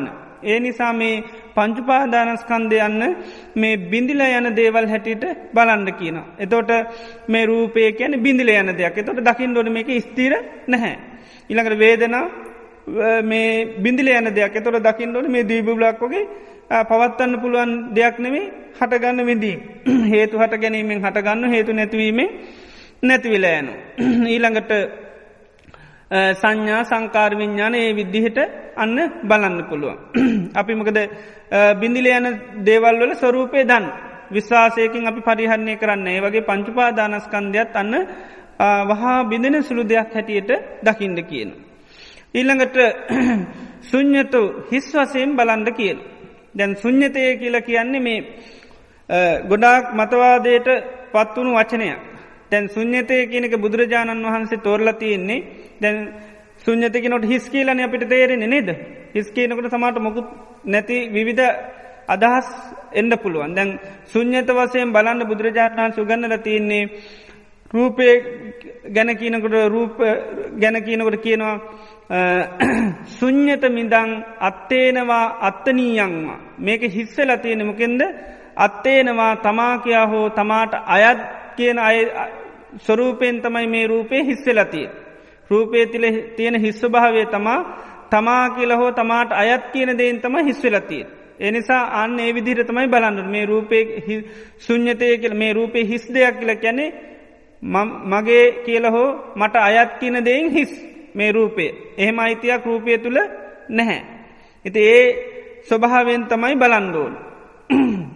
එතකොට තමයි නියම අර්ථය මනසට යන්නේ. මේ රූපය තුල අත්තේනවා තමා කියා හෝ අත්තනීයන් තමාට අයත් කියලා දෙයක් නැහැ. ඒ නිසා ඒ ස්වરૂපයෙන් තමයි මේ රූපය හිස්. ඊළඟට පංච උපාදානස්කන්ධය පිළිබඳව ඒ විදිහටත් අන්න යෝනිසෝ මනසිකාරයේ යෙදෙන්න පුළුවන්. ඊළඟට අනිත් එක තමයි අනාත්තතෝ. අනාත්ම වශයෙන් බලන්න පුළුවන්. අනාත්මය කියලා කියන්නේ අපිට පාලනය කරන්න අයිතියක් නැහැ. පාලනය කිරීමේ හැකියාවක් නැහැ. බුදුරජාණන් වහන්සේ ඒක අර්ථ වශයෙන්ම අනත්ත ලක්ෂණ සූත්‍රයේ දේශනා කරා. රූපංච හිදම් භික්කවේ අත්තා අබවිස්ස. මහණෙනි මේ රූපය ආත්මයක් වූවේ නම් ලබ්බේතත රූපේ මේ රූපේ ලබන්න පුළුවන්. ඒවම් මේ හෝතු මෙහෙම වෙන්න. ඒවම් මා අහෝසි මෙහෙමනම් වෙන්න එපා කියලා අන්න පාලනයක් කරන්න පුළුවන් කියනවා. තමාගේ දෙයක් වුණා නම් Tamanට ඕන විදිහට හසුරවන්න පුළුවන්. යස්මාචකෝ නමුත් මහණෙනි මේ රූපය කියන්නේ අනාත්තා. තමාට අයිතියක් නැහැ. ඒ නිසා නැචලබ්බති රූපේ ලබන්න බෑ කියනවා. ඒවම් මේ හෝතු මෙහෙම වෙන්න. ඒවම් මහවෝසු මෙහෙම වෙන්න එපා කියලා ලබන්න බෑ කියනවා. දැන් ඒක අපිට ලබන්න බෑනේ නේද? දැන් අපේ රූපේ වෙනස් වෙලා තිනවා. දැන් පුළුවන් ද ලබන්න? මේ තත්ත්වයක් තියෙන්න කියලා පොඩ්ඩක් නේද? දැන් තියෙන තත්ත්වයක් රඳව ගන්න අපිට පුළුවන් ද පාලනය කරන්න? පුළුවන්කමක් නැහැ. අන්න මොකද අපිට අයිතියක් නැහැ. ආනේ එතකොට අනාත්මය කියලා කියන්නේ අපිට ඕන විදිහට පාලනය කරන්න බෑ. ඒක තමයි සාමාන්‍යයෙන් අර්ථය දාගන්න ඕනේ.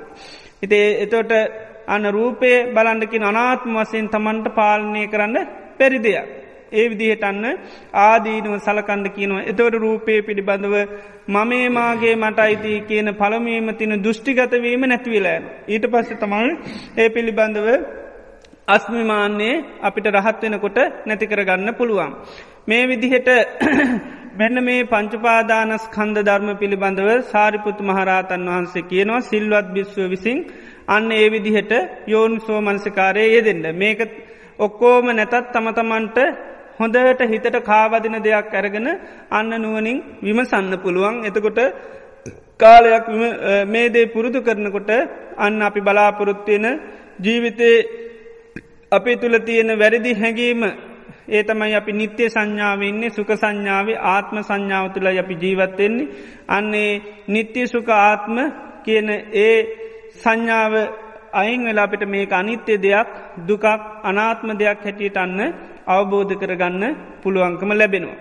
ඉතිං අරිහත්වය දක්වාම මේක තමයි රහත් වනාට පස්සෙත් භාවනාවසයෙන් කරනවනත් ඒත් මේ කරන්න හැබැයි ඒ යමක් අවබෝධ කරගන්න කරනවා නෙවේ දිට්ට දම්ම සුකවිවරණය සඳහා තමයි රහතන් වහන්සල මේවා පුරුදු කරන්න.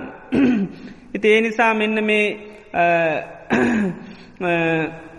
පංචපාදානස්කන්දේ ආදීනුව අපිටත් පුළුවන් පොඩ්ඩක් විකාශනය කරලා බලන්ඩ. එතෝට කාලයක් යැනකොට වැටහීමක් ඇත්වෙයි චිත්‍රපටියක් වුණත් සමහට පලවෙනි බලන්නකොට මුකුත් සමහට්ට තේරෙන්නේ නේද.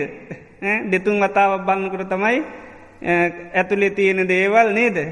නලු නිදියන්ගේ තියෙන චරිත ලක්ෂණ ඔක්කොම කියන්න පුළුවන් ටික දවසක් බැලුවහම.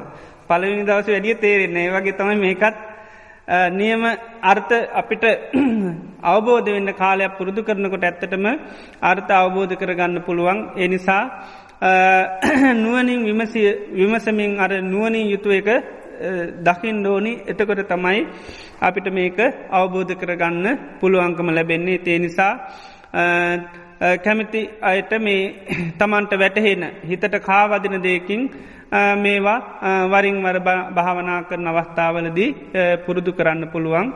එතවට අන්න අපි බලාපොරොත්තු වෙන ඒ මාර්ගඵල අපිට මේ ජීවිතය හෝ යම් දවසක අපිට අවබෝධ කරගන්න හැකියාව තියෙනවා අපේ ඉන්ද්‍රිය ධර්මය වැඩෙන අනුව. තැම් පස්න තියෙනවනම් අහන්ඩපු.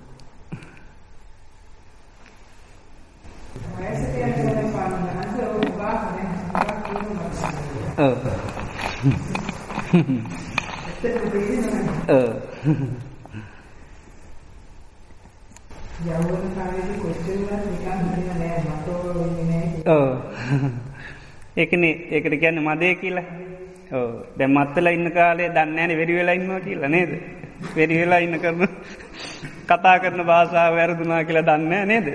හිතුම් පැතුම් වැරදුනායි චරියා රටා වැරදුනාය කියලා මත්තල ඉන්න තාක්කල් දන්න නෑ පොඩ්ඩක් එරි හිදුනාම තමයි ගීල සමාව ගන්න වෙලා පොඩ්ඩක් වැඩියලා හිටිය කිය. ඒවගේ තමයි ජීවිතෙත් අර සුන්දරත්තේ තියනකොට ඒකින් අපේ ජීවිතය ඇත්තටම මත්වෙන ඒකින් පොඩ්ඩක් මේ වෙනකොට තමයි අන්න තේරෙන්නේ ඒකයි. දැම් හරියටම අපි මත්ගතිය නැතුවන හම තමයි අපි කොච්චර මේ ජීවිතයට මුලා වෙලා තිය නොද කියලා අපිට හොඳර සී ආපුදාග තමයි පේන්නේ. දැන් සෝතා පන්න වනහම එහෙම තමයි හොඳටම තේරෙන්නේ. අර ඒ සූත්‍රයත්කිව අර නෙ මේ පෙරේදත කොද කියප එක මේ අර අන්ද කෙනෙකුට වස්ත්‍රයක් ඇඳක ඉඳල මේ සුදු වස්ත්‍රයක් කියලා ඇස් ඇරණකොට තමයි ලොකු කලකිරීමක් ඇති ඒ වගේ කියන පංචුපාදානස්කන්දය පිළිබඳව යථාර්ථය අවබෝධනය කර තමයි මේ පංචුපාදානස්කන්දය මන් මෙච්චරකල් වංචා කරා නේද කියලා ලොකු කලකිරීමක් ඇතිවෙනවා කියන.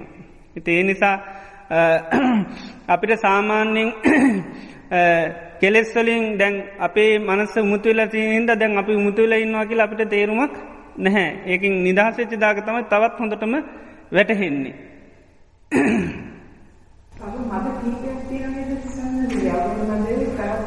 යවන මදේ ජීවිත මද ආරෝග්‍ය මද තවත් ඉතින් ගොඩ තිය නොඉතින් කෙරවරක් වනෑ කෙලෙස්තිී නොක්කෝටම තියනවා.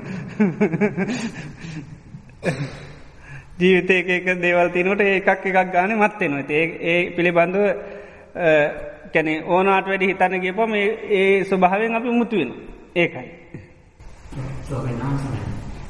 ආනාපාන සති භාවනා කරන ගමන් මොන අවස්ථාවකදද මේ පංචස්කන්ධය අනිත්‍ය අනිත්‍ය වශයෙන් බලන්නේ මොන අවස්ථාවකද ආනාපාන කරන ගමන් බුදුරජාණන් වහන්සේ ගොඩක් පෙන්නලා තියෙන දැන් අපි ධ්‍යානවලට පත්වෙනවනේ පළවෙනි දෙවෙනි තුන්වෙනි ධ්‍යාන ඊළඟට මේ අරූපාවච්ච දක්වා පෙන්නනවා මේ ඒ පළවෙනි ධ්‍යානය ලැබුවට පස්සේ මේ ධ්‍යානය කියලා කියන්නෙත් පංචුපාදානස්කන්ධය.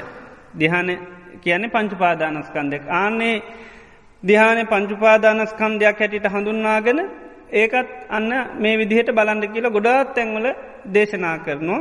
ඒ ආදීනුව සලකල ඊට පස්ස කියනවා තේසං චිත්තම් පටිවාපෙත්වා ඒකෙන් හිත අයින් කරගෙන අමතාය ධාතුවා චිත්තං උපසංහරති නිවනේ හිත පිහිටුවන්ට කියන. දැන් ආදීනෝ සලකලා ඊට පස්සේ නිවනේ හිත පිහිටුවන්ට කියනවා ඒතං සන්තං ඒතම් පනීතං යදිදං සබ්බ සංකාර සමතෝ සබ්බූපති පටිනිස්සග්ගෝ තන්නක්කයෝ විරාගෝ නිරෝධෝ නිබ්බානං කියලන්න අත්හැරීම පිළිබඳව අන්න සාන්තපනීත වශයෙන් හිතන්ට කියනවා.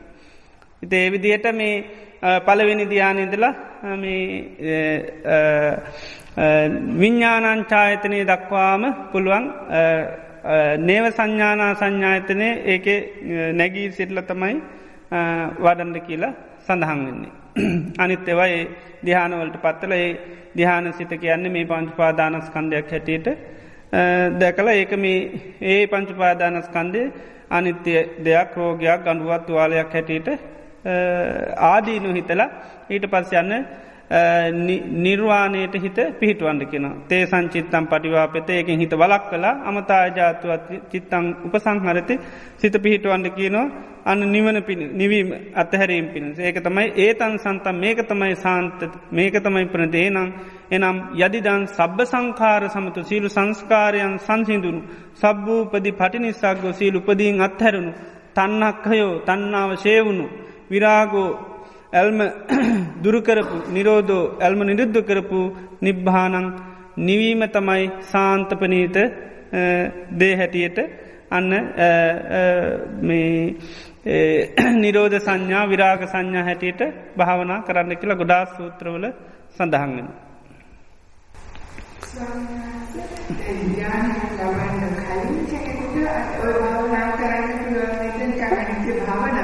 පුළුවන් පුළයි මේක තියන්නේ එහෙමනේ මේක තියෙන්නේ එහෙම තමයි. මේක මේ ධ්‍යාන ලබන්න ඇතුව සාමාන්‍ය අපි පංචුපාදානස්කන්ධය කියන එක අපි දන්නවා සාමාන්‍යයෙන් ඒක අරමුණු කරගෙන පුළුවන්.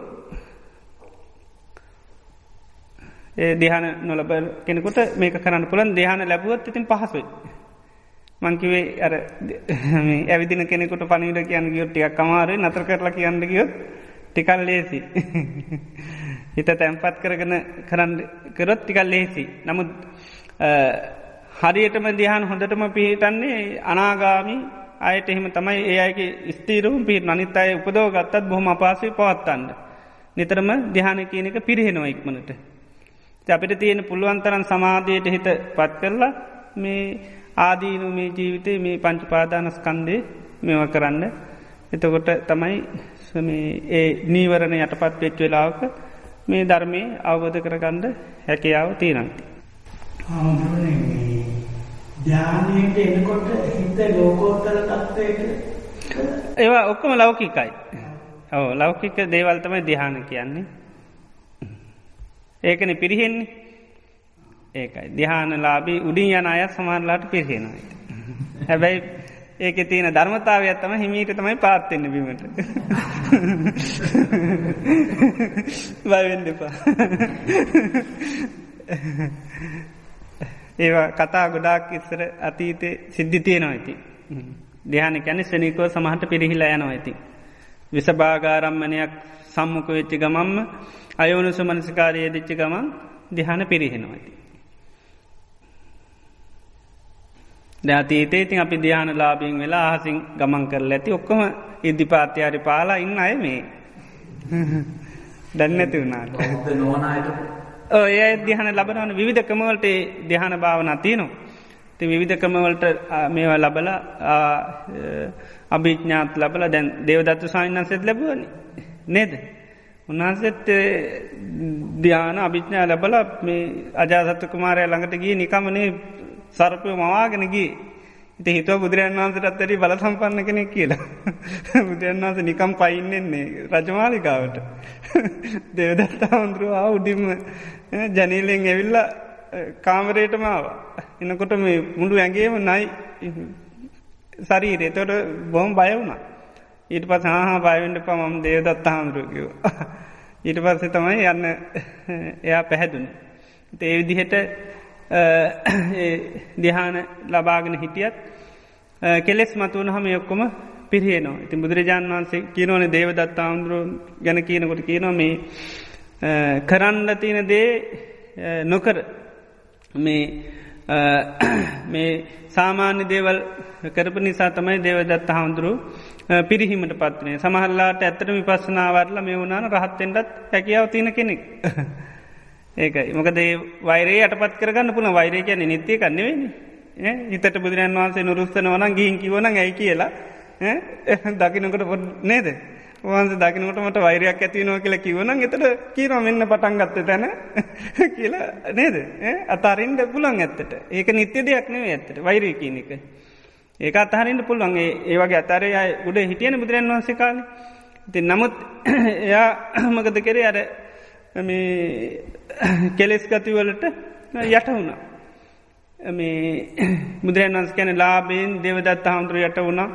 ඊළඟට පාප මිත්‍ර ඇසුරෙන් යට වුණා. ඒව නිසා තමයි පිරිහුනේ කියලා. ලාභ සත්කාරම පිරිහීමට හේතු වුණා.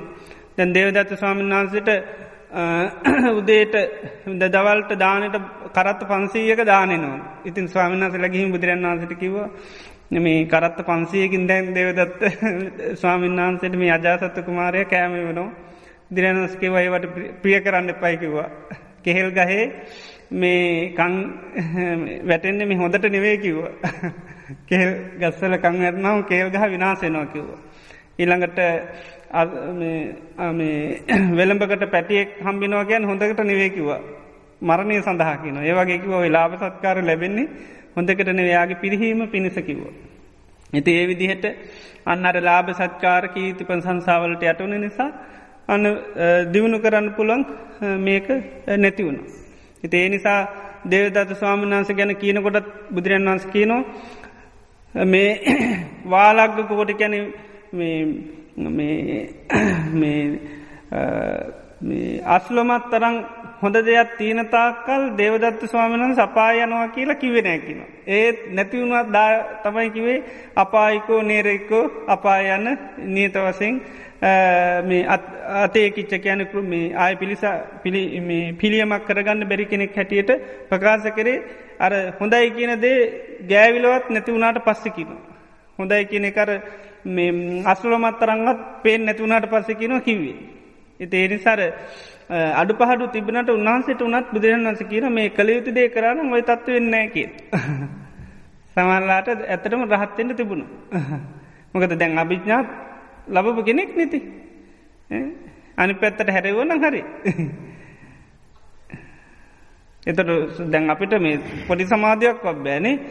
දැන් අච්චර දිනු කරා කියන්නේ කොච්චර ප්‍රබල හිතක්ද ඉතින් නේද බැලුවහම. දැන් අපි කොහොමද කොච්චර අමාරුද අපි මේ පොඩ්ඩක් කරගන්නේ නේද? අපිට එහෙම තිබුණා නම් කියලා හිතෙනවා නේද?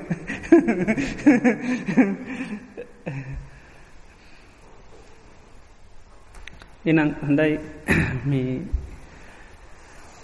අද දිනේදී ඊටාම සංස්කෘතයට හැමදෙනාම පත් වෙන්න ඕනේ. අද දිනේදීත් අපි උදෑසන පටන් මේ මොහොත දක්වා අපේ මේ පංච නීවරණයන් යටපත් කරගෙන හිතේ ඉන්ද්‍රිය ධර්මයන් වැඩෙන විදිහට අපි කටයුතු කරා උදෑසන පටන් මේ මොහොත දක්වා අපේ හිතේ බලගතු ධර්මයේ පිළිබඳ සද්ධාව වීර්යය සති සමාධි ප්‍රඥා ඒ තුලින් වැඩුණා. ඒ නිසා අපේ භාවනා කිරීමෙන් සද්ධර්ම ශ්‍රවණය කිරීමෙන් වතාවත් කිරීමෙන් මේ සෑම ආකාරයකින්ම විශාල පුණ්‍ය සත්‍යයක් අපේ ජීවිත තුළට අද දිනේදී රැස් වුණා. ඒ රැස් කරගත්තා වූ සකල විද කුසලානිසංස ධර්මයන් අපිට මේ නිවන් මඟ යන්න අපිට අපපස්ථාන සිද්ධ කරපු ඒ සෑම කෙනෙකුටම මේ රැස් කරගත්තා වූ දාරතර පුණ්‍ය ධර්මයේ හේතුවෙන් බලයෙන් හා බුදුපසේ බුදු මහරහතන් වහන්සේලාගේ අනන්ත ගුණානුභාව බලයෙන් ඒ සෑම දෙනාටම සිතක් වේවා සාන්තියක් වේවා සැනසෙල්ලක් වේවා යහපතක් වේවා කියලා අපි ආශිර්වාද කරමු.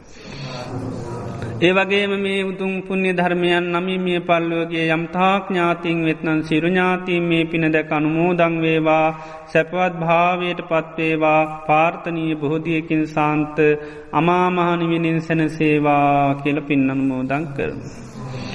ඒ වගේම මේ රැස් කරගත්තා වූ සකල විද කුසලානිසංස ධර්මයන් සියලු දෙවියන් අනුමෝදන් වේවා. සියලු දෙවියන්ගේ ජීවිත සුවපත් කරගන්න මේ පිනුපකාර වේවා ප්‍රාර්ථනීය බෝධියකින් සාන්ත අමා මහ නිවනින් සැනසේවා කියලා පින් අනුමෝදන්. මේ රැස්කරගත්තා සකලයුතු කුසලාන සංස ධර්මයන්ගේ හේතුවෙන් බලයෙන් හා බුදු පසේබුදු මහා රහතන් වහන්සේලාගේ අනන්ත ගුණානු භා බලයෙන් මේ සැමදනාටම සෙතක් වේවා සාන්තියක් සැනසිල්ලක් යහපතක් උදාපත්වේවා මේ බලාපොරොත්තු වෙන ආකාරයට මේ දිනකීපේ ඉතාමත්ම සාර්ථකව තමන්ගේ මේ නිවම් මග ගමන් කරන්න තුරුණුවන්ගේ අනන්තාශිර්වාදය ලැබේවා දෙවියන්ගේ ධාර්මික ආරශ්ාව සලසාදෙත්වා ඒවගේම කිසිමාකාරයකින් අව්වෙන් වැස්සෙන් පින්නෙම් මැසිමදුරු කරදරාදීක්ෂම පීඩාවක් නොමවේවා සැමදනාට ඉතා බලාපොරොත්වෙන ආකාරයට තමන්ගේ ඒ ආධ්‍යාත්මික ගුණ ධර්මයන් දියුණු කරගන්න සත්‍යයේ ධෛරයේ වාශනා උදාපත්වේවා ඉදිරි අනාගතෙත් නිදුක්ව නීරෝගිය සුවපත්ව දානාදී පින්කන් සීලාදී ගුණධර්ම සමති පශනා භාවනාවන් දියුණු කරගෙන බුදු පසේ බුදු මහරහතන් වහන්සේලා නිවේශනසේ පැමිණ වදාළ අජරාමර සාන් තමා මහා නිවිනින් සැනසීම පිණිස මේ උදාරතර පුුණ්‍ය ධර්මයන් හේතු වාශනාවේවා කියල ප්‍රාත්නා කරගන්න. දැන් දෙවියන්ට ඥාතීන්ට පින්නනමතන් කර.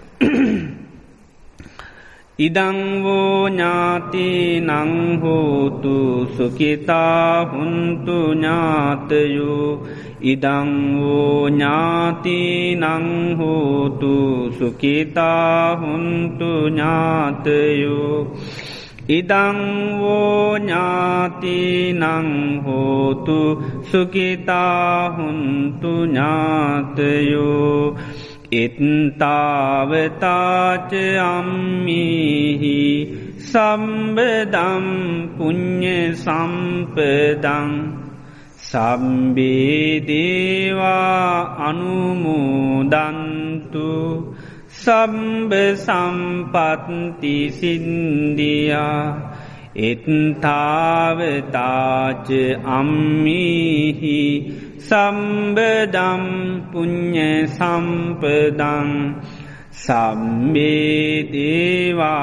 අනුමෝදන්තු සම්බ සම්පත්ති සින්දියා ඉමිනා පුඤ්ඤ කම්මේන මාමේ භාල සමාගමු සතං සමාගමු හෝතු යාව නිබ්බාන පත්තියා ඉදම්මේ පුඤ්ඤ කම්මං ආසවක්කයා වහං හෝතු සබ්බ දුක්ඛා පමුංචතු සාදු සාදු සාදු